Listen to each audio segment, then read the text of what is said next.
nous sommes à la journée de lancement de l'expérimentation d'Isopolis, lancement des indicateurs d'évaluation du projet. C'est un projet exemplaire, essentiel pour le territoire. C'est un projet de transition sociétale pour aller vers plus de bonheur et pour pouvoir mesurer le bonheur sur le territoire de La Réunion. Alors ce matin, on a eu un échange avec la maire, avec la structure Isopolis. Madame la maire est très sensible à l'humain. Donc Erika Barej a parlé essentiellement du projet de la ville en termes humains, notamment sur l'école du bonheur. Comment la ville, en tout cas, intervient pour permettre l'épanouissement de l'enfant, mais pas que. C'est comment on construit le citoyen de demain et à travers cette école du bonheur.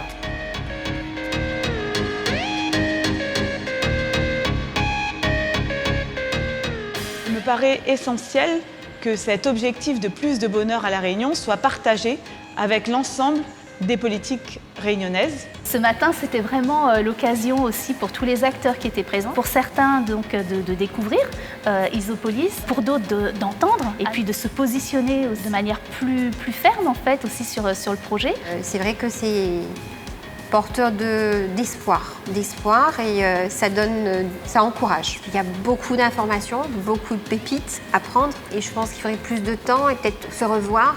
La méthode que Isopolis a utilisée est une méthode qui est co-constructive, d'abord avec les quatre acteurs principaux, donc l'économie, les institutions, le citoyen lui-même et le politique. Isopolis a réussi à mettre en place des ateliers, à faire en sorte que les gens se rencontrent, à faire en sorte que les gens s'entendent, se comprennent. Chacun finit par être en phase les uns avec les autres. Alors ma place dans le projet d'Isopolis, c'est d'accompagner les recherches sur la résilience culturelle. Ce qui est important dans ce projet, c'est qu'il apporte en fait à la recherche aussi une vision sur l'ensemble du territoire. Et ça permet aussi de montrer que le chercheur, il a aussi un rôle qui est d'accompagner la société civile, les faiseurs, les élus ou les autorités publiques sur cette question de la résilience. Travailler dans le cadre du COMEX avec l'ensemble des acteurs, c'est vrai que c'est motivant. Isopolis a cette capacité-là de réunir, en tout cas, les partenaires, de réunir autour de la table, autour des ateliers, des personnes pour que les personnes prennent conscience du constat, du diagnostic qui a été fait et demain, comment on évolue avec l'outil qu'on nous propose. Je me dis de voir en fait des jeunes dynamiques et qui sont en train de repenser, ramener des valeurs. Je trouve ça beau parce que je me dis qu'il faut être rempli de courage. Nous, en étant là, on se dit ben oui, on veut participer, on veut aussi emmener cette petite pierre à l'édifice. On rentre en tout cas avec plein d'encouragement et ça a été une belle journée, très belle journée. Le moment qui m'a le plus marqué ce matin est lorsque Thomas Delahaye, le cabinet d'études qui accompagne le projet Isopolis, a parlé des indicateurs de transition basés sur le temps, sur un temps long. En tant que femme politique, je porte notamment le projet de la stratégie d'innovation. Isopolis est un projet exemplaire. Je considère que cette démarche Isopolis doit être soutenue politiquement et financièrement et doit continuer à nous accompagner sur d'autres objectifs de concertation avec la citoyenneté. L'aventure avec Isopolis ne peut que continuer.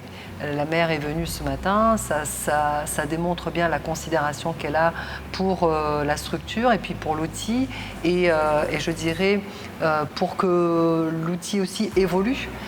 Avec aussi notre contribution. Enfin, cet aller-retour, cet échange-là nous permettra à tous de grandir et d'avancer. Donc c'est un retour vraiment pour moi positif et valorisant. Une chose qui m'a vraiment marquée, c'est qu'on a droit à l'erreur, qu'on n'est pas obligé de tout réussir tout de suite, tout le temps.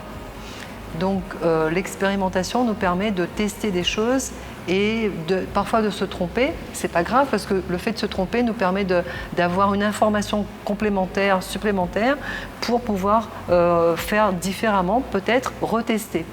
Dans les ateliers qu'on a eus cet après-midi, répond oui à un besoin parce que ça correspond aussi aux besoins qu'on a et que c'est porteur d'espoir. C'était vraiment aussi l'occasion de tourner un petit peu au niveau des ateliers, de poser ces questions et d'entendre l'avis de chacun sur effectivement la représentation, qu'est-ce que c'est que la culture, comment on va évaluer la résilience culturelle, comment on va travailler ensemble, ça c'était vraiment important. Alors Collective, c'est une société collaborative d'intérêt collectif qui regroupe un certain nombre d'acteurs du territoire. On peut intégrer aussi des bénéficiaires et des collectivités. Et notre objectif au sein de Collective, c'est vraiment de mailler les territoires, mailler les connaissances, la reconnaissance pour rendre visible tout ce qui se passe sur les territoires et ainsi en fait apporter notre pierre à l'édifice.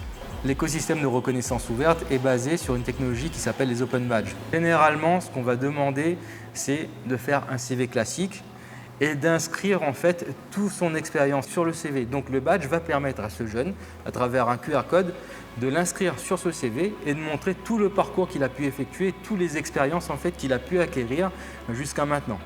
Une valorisation de soi peuvent permettre en fait d'identifier des compétences qui jusque-là n'étaient pas valorisées, pas reconnues ou pas identifiées. Donc le badge va permettre d'encapsuler toutes ces expériences, toutes ces compétences et de le faire reconnaître au travers d'un réseau. Ça montre en fait une politique qui est en train d'évoluer, qu'il n'y a pas que les politiques qui agissent, mais aussi la société autour. Ces jeunes qui se réveillent, qui se lèvent et qui se mettent à faire des choses, qui nous donnent des idées et qui comptent aussi sur nos forces pour pouvoir aussi les soutenir. Et moi je me dis, c'est juste magnifique parce que je vois vraiment un déploiement de belles choses qui arrivent. Et il faut continuer en tout cas à encourager. On a besoin de chacun pour participer à ce projet, donc venez, n'hésitez pas.